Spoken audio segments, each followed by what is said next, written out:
어떻게 페라리가 고장났어. 자, 안녕하십니까 구독자 여러분, 시청자 여러분, 신사숙녀 여러분. 오늘 제가 주말에 출근을 하고 있는데요, 여기 오늘 한 반절쯤 왔는데 경고등이 떴어요.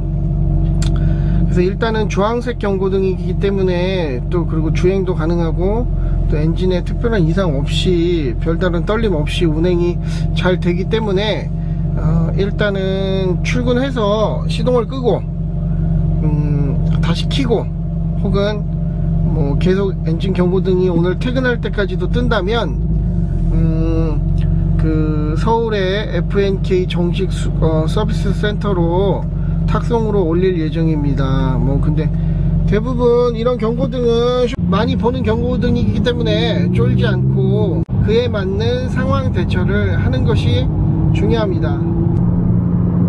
워낙 슈퍼카들이 민감한 차량이다 보니까 엔진 경고등은 자주 들어와요. 주황색 경고등의 의미는 야, 뭐 어디 좀 문제가 생길 것 같아, 혹은 문제가 생겼으니 지금 잠깐 주행은 해도 서비스 센터나 정비소에 들어가서 차량 상태를 확인해라고 알려주는 주황색 경고등입니다. 별로 걱정은 안 해요. 왜냐면 뭐 람보르기니 탈 때도 배기 때문에도 혹은 날씨 변화가 심할 때 이럴 때도 경고등이 밥 먹듯이 떴거든요. 지금은 엔진 소리도 괜찮고 운행하는데 전혀 지장이 없어서 일단은 퇴근하고 주말에 그 제가 아는 정비센터에 들어가 볼 예정입니다. 슈퍼카는 굉장히 많이 예민하기 때문에 이런 경고등 뜨는 게 거의 흔한 일이라고 생각하시면 돼요. 예를 들어 뭐 배기를 바꾼다든가 아니면 조금 막 열이 많이 받았다든가 아니면 날씨의 변화가 막 급격해서 무슨 뭐 어떤 장치에 영향을 준다던가 그러면 일단 경고등을 띄우고 봐요. 그래서 저도 예전 차량 람보르기니를 탈 때 경고등이 들어왔을 때 굉장히 처음에는 우왕좌왕 엄청 쫄았었거든요. 근데 이제 오래 타다 보니까 그렇게 쫄 필요는 없고요. 정말 박살날 문제가 생겼다면 지금 달리고 있는 도중에 피스톤 튀어나오고 차 멈추고 시동 꺼지고 별짓을 다 했겠죠. 근데 운행하는 데는 큰 지장이 없기 때문에 재시동을 해봐도 경고등이 계속 들어와 있던가 아니면 퇴근을 할 때도 경고등이 전멸되면 일단은 제가 아는 그 정비소에 한번 맡겨보고 그 다음에 이제 센서 찍어보고 큰 문제면 페라리 탁송 서비스를 불러가지고 서울로 올릴 예정입니다. 그때 잘됐네. 뭐 페라리 센터 그 탐방기도 한번 찍고 그 페라리 그 정비에 대한 것도 좀 알려드리면 좋을 것 같아요. 그래서 좋은 기회라고 생각합니다. 주말에 일하시는 분들 아자아자 화이팅! 슈퍼카를 타면서 느낀 점은 뭐냐면 이런 자잘한 고장이 나타나면 본인이 거의 뭐 해결하는 수밖에 없어요.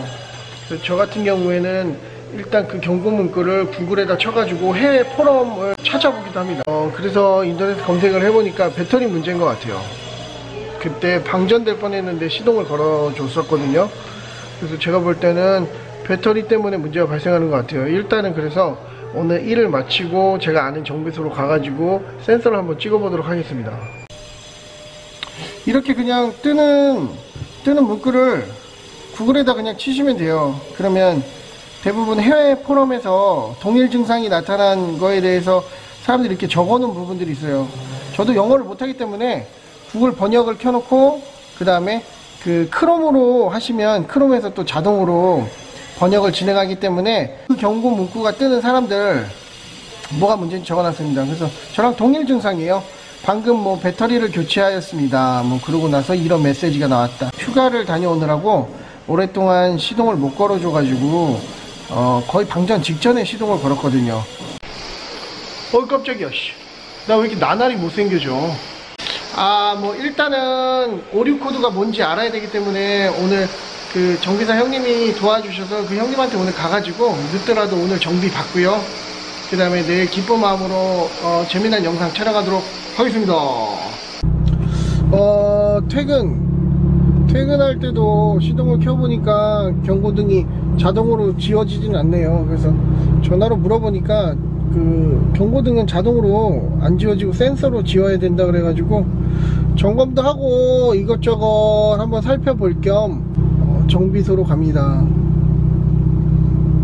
어쩔 수 없죠. 뭐 확실히 뭐 어떤지 센서를 찍어보고 무슨 오류 코드가 떴는지를 확인하고 별거 아니면 지우고 이렇게 오면 되죠. 크로모터스에 도착했습니다. 여기는 제가 홍보하는 게 아니고 제가 4년째 여기 단골입니다. 직원분이 지금 그 센서? 페라리 전용 센서를 꼽아가지고 오류 코드를 확인하고 계셔가지고 제가 정비 보시는데 방해를 하지 못하겠어요.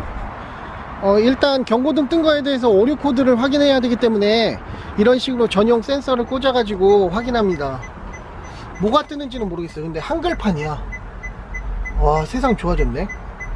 슈퍼카를 정비하러 오실 때 몇 가지 팁을 드리자면, 일단 어떻게 해서 이 상황이 발생했는지를 상세하게 설명을 해줘야 돼요. 왜냐면 이분들이 신이 아니기 때문에 고장 증상에 대해서 완벽하게 캐치하지 못할 수가 있어요. 자, 그 두 번째 정비 팁을 알려드리면, 부품들을 문의했을 때 가격을 꼭 물어보세요. 회사와 가격, 그리고 성능은 어떤지. 그러면 쪽팔린 거 아니에요. 인터넷에 쳐보시고 거기에 적당한 공임이 더해져 있다면 그 정비소에서 정비를 받으시면 돼요. 어느 곳은 정말 실력이 좋아서 정비료를 많이 받는 곳도 있어요. 그곳은 그곳의 정책이니까 뭐라 하지 마시고 본인의 입맛에 맞는 다른 곳으로 찾아가시면 됩니다. 별 문제 없이 이렇게 점검을 받고 집으로 돌아왔어요. 어느 차종이든 경고등이 뜬다고 해서 너무 걱정하지 마시고 가까운 정비소로 가셔서 센서를 지우거나 정비를 받으시는 게 좋겠습니다.